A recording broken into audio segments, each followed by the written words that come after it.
Good evening students, we are once again back in our English video lecture for class 10th. I am Mahendra, faculty of MLZS Z School for Accounts and English PGT.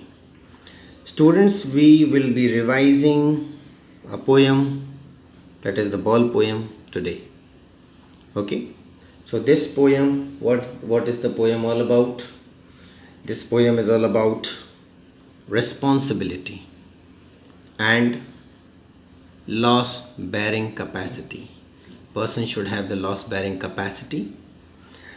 In this poem, a boy loses a ball and he is very upset. A ball doesn't cost much, nor is it difficult to buy another ball. Then why is the boy so upset? We'll read it and find it out from the poem.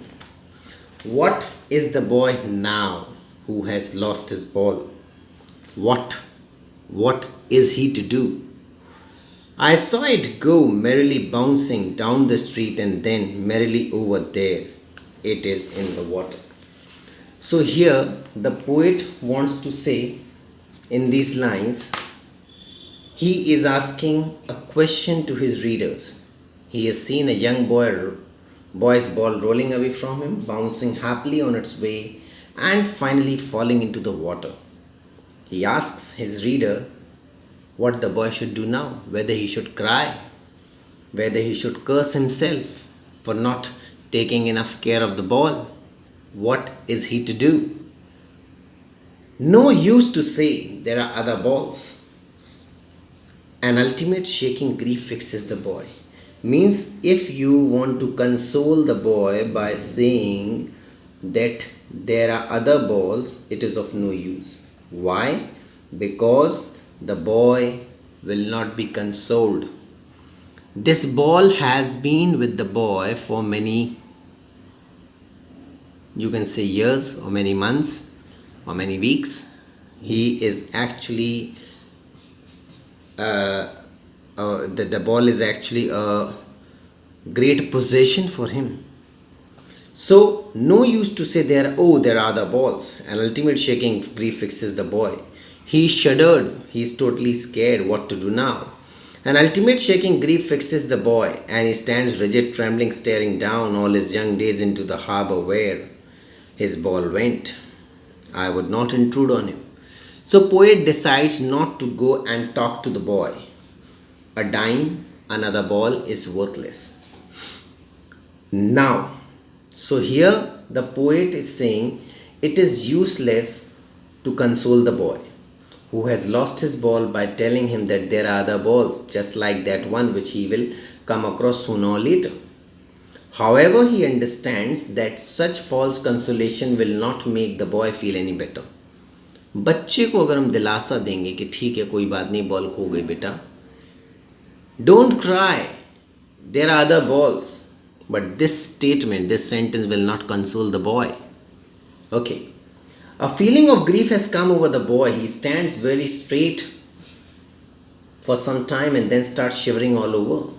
He watches the ball go into the harbor and down in the water, and he feels that his childhood has also taken the same route away from him. Means this losing of the ball is not only losing of the ball but also losing of the innocence of the child. At such a time, the poet feels that it would be wrong to go up to the boy and intrude him on his solitude. Since he is alone, let him learn to bear the loss.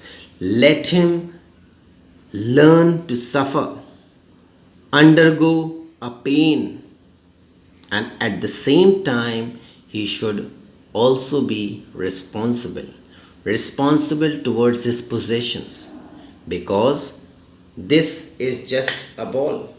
In future he will be possessing many things, and if he is not responsible, he is not that much careful about things, then it is useless to own certain things. You don't have any right to possess anything if you cannot take care of that thing. Let the boy learn this thing. Okay, so giving him some money, लिखा ना यहाँ पे, a dime, another ball is worthless now. Giving him some money to purchase another ball will not hold of any value to him. Now he senses first responsibility. In a world of possession, people will take balls. Balls will be lost always, little boy, and no one buys a ball back. Money is external. In these lines, the poet tells us that this little boy is undergoing a transformation.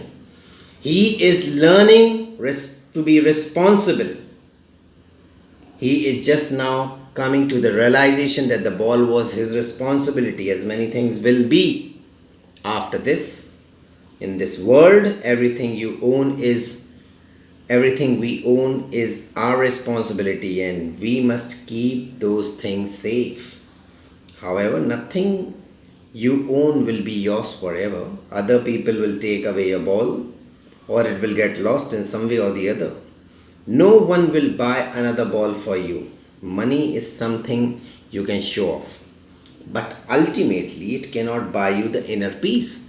Means the money will not help him to buy that very ball which has fallen into that harbor.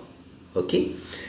Now, he is learning well behind his desperate eyes the epistemology of loss, how to stand up, knowing what every man must one day know, and most know many days how to stand up. So here the little boy will be learning a great lesson of his life. In these lines, the poet says that the boy's eyes have become filled with an awful sadness. But that behind all the grief, he is learning an important lesson. He is learning about the loss of things one considered precious. He is learning a lesson that every man must learn, and one that man must learn again and again. He is learning how to accept the loss and then to move on. Suddenly the boy is brought back to his senses after hearing the sounds of a whistle nearby.